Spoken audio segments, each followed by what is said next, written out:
Hello friends, আসসালামু আলাইকুম। আজকে একটি ব্লগ নিয়ে চলে আসলাম। আজকে আমি সরাসরি বাসার ছাদ আছে, ছাদের থেকে লাউ নিয়ে লাউ রান্না করে দেখাবো। আর আজকে দেখতে পাচ্ছেন আমাদের ছাদে কত সুন্দর লাউ গাছ লাগানো হয়েছে আর কত সুন্দর লাউ হয়েছে। দেখতে পাচ্ছেন লাউটা গাছের, এরকম সরাসরি গাছের লাউ যদি এনে রান্না করা হয় কতই না মজা। তো আজকে আমি যে লাউটা রান্না করব নতুন স্টাইলে রান্না করব। অনেকেই তো অনেকভাবে রান্না করে খেয়েছেন। আজকে আমি যেভাবে রান্না করব সেভাবে একদিন রান্না করে খেয়ে দেখবেন, এতটাই মজাদার আজকের আমার এই রেসিপিটা। আজকে আমি একদম নতুন স্টাইলে তৈরি করে দেখাবো। যারা নতুন রাঁধুনি তারা কিন্তু চাইলে এভাবে ট্রাই করতে পারেন। আর আমি জানি এই রান্নাটা কখনোই আপনারা করেননি এভাবে। তো আর কথা নয়, দেখতে পাচ্ছেন লাউটাকে আমি কেটে নিয়েছি ছোট ছোট করে। সুপ্রিয় দর্শক, আসসালামু আলাইকুম। আজকে ইউনিক একটি রেসিপি নিয়ে চলে আসলাম আপনাদের মাঝে। আশা করছি আমার আজকের রেসিপিটি আপনাদের ভালোই লাগবে। তো আজকে আমি তৈরি করে দেখাবো লাউ চিংড়ি, একদম নতুন স্টাইলে। এভাবে বানালে সবাই চেটেপুটে খেয়ে নেবে। তো ভিডিওটি ভালো লাগলে অবশ্যই চ্যানেলটা সাবস্ক্রাইব করে লাইক দিয়ে পাশে থাকবেন। আর আজকের রান্নাটা দেখে আপনাদের মনে হবে এটা একটা ইউনিক রেসিপি। এই রান্নাটা অবশ্যই করতে পারেন, কারণ শীতকালে এখন প্রচুর পরিমাণ লাউ পাওয়া যাচ্ছে। তো প্রথমে দেখতে পাচ্ছেন আমি সরিষার তেল দিয়েছি 1 টেবিল চামচ, তারপরে 1 চিমটি জিরা দিয়েছি, তারপরে এখানে দিয়ে দিলাম কাঁচা মরিচ, পেঁয়াজ কুচি, তারপরে আদা 1 টুকরো, রসুন 2 টুকরো, আর পেঁয়াজটা 3-4টার মতো দিয়েছি, দেশি পেঁয়াজ। আর কাঁচা মরিচ অনেকগুলো দিয়েছে, বলতে প্রায় 10 থেকে 15টার মতো। একটু ঝাল ঝাল হলে খেতে ভালো লাগবে। আর এটা নরম কুচি কাঁচামরিচ, এটা বেশি ঝালও না। তো এটা এরকম লাল করে ভেজে নিচ্ছি, আবার পুড়া যাবে না, হালকা করে ভেজে নিতে হবে। এটাকে উঠিয়ে আমি ব্লেন্ড করে নেব। আর এই প্যানটার মধ্যে আরও 1 টেবিল চামচ সরিষার তেল দিয়ে দিলাম। সরিষার তেলটাকে দিয়ে আমি এখানে দিয়ে দিব চিংড়ি মাছ। আমি দেশি চিংড়ি মাছটা নিয়েছি, ছোট চিংড়ি মাছটা দেখতে পাচ্ছেন, ভালোভাবে ধুয়ে পরিষ্কার করে নিয়েছি। এখন আমি চিংড়িটা একটু ভেজে নেব, হালকা একটু লবণ আর 1 চিমটি হলুদের গুঁড়া দিয়ে। দেখতে পাচ্ছেন আমি কিন্তু খুব সুন্দর করে ভেজে নিচ্ছি। আর এই লাউয়ের তরকারিটার মধ্যে অবশ্যই সরিষার তেলটা দেওয়ার চেষ্টা করবেন, তাহলে তরকারিটার ফ্লেভার অন্যরকম পাবেন। আর চাইলে সাদা তেল দিয়ে তৈরি করতে পারেন, কোনো সমস্যা নাই, রেগুলার তেল দিয়ে। চিংড়ি মাছটা কিন্তু ভাজা হয়ে গিয়েছে, এরপর যে আমি এটাকে উঠিয়ে নিচ্ছি। তারপর ওই পেনটার মধ্যে, ওই তেলটার মধ্যে দিয়ে দিলাম হচ্ছে লাউ। আমি লাউটাকে দেখতে পাচ্ছেন ছোট ছোট করে কেটে নিয়েছি, ধুয়ে আগে চালনি ছেঁকে রেখেছিলাম পানিটাকে যাতে ঝরিয়ে যায়, পানিটাকে ঝরিয়ে নিয়েছি। এখন আমি লাউটাকে দিয়ে দিলাম। দেখতে পাচ্ছেন এই লাউটার মধ্যে আমি আরও 1 টেবিল চামচ তেল দিয়ে দিব, 1 টেবিল চামচ সরিষার তেল দিয়ে দিলাম,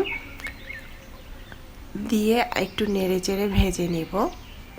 দেখতে পাচ্ছেন আমি কিন্তু খুব সুন্দর করে নেড়ে চেড়ে এপাশ ওপাশ করে ভেজে নিয়েছি। এরপর যে আমি এখানে দিয়ে দিব হচ্ছে 1 চিমটির মতো হলুদের গুঁড়া, আর দিয়ে দিব পরিমাণ মতো লবণ, দিয়ে আবারও খুব সুন্দরভাবে নেড়ে চেড়ে মিক্স করে নেব। আমরা যদি এরকম অল্প তেল মশলা দিয়ে এত মজাদার সবজি লাউ তরকারি রান্না করে খেতে পারি, তাহলে বেশি মশলার কি প্রয়োজন। যাই হোক, এখন একটু ভেজে নিয়েছি লাউটাকে তেলের সাথে, তারপরে দিয়ে দিলাম ভাজা চিংড়ি মাছটা।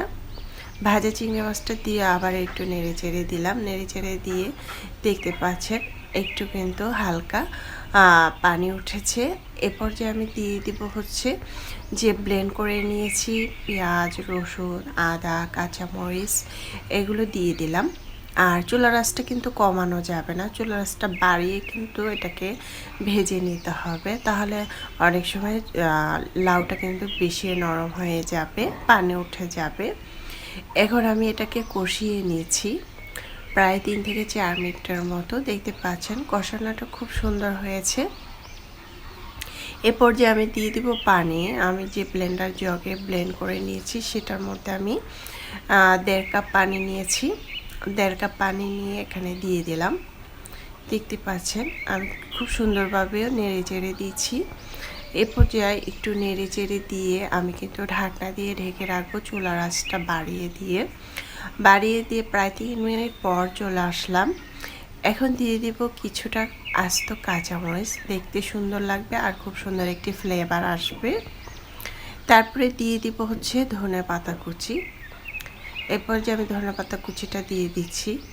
লাউটা কিন্তু একদম নরম তুলতুলে হয়ে গিয়েছে আর খুব সুন্দর একটি ফ্লেভার এসেছে।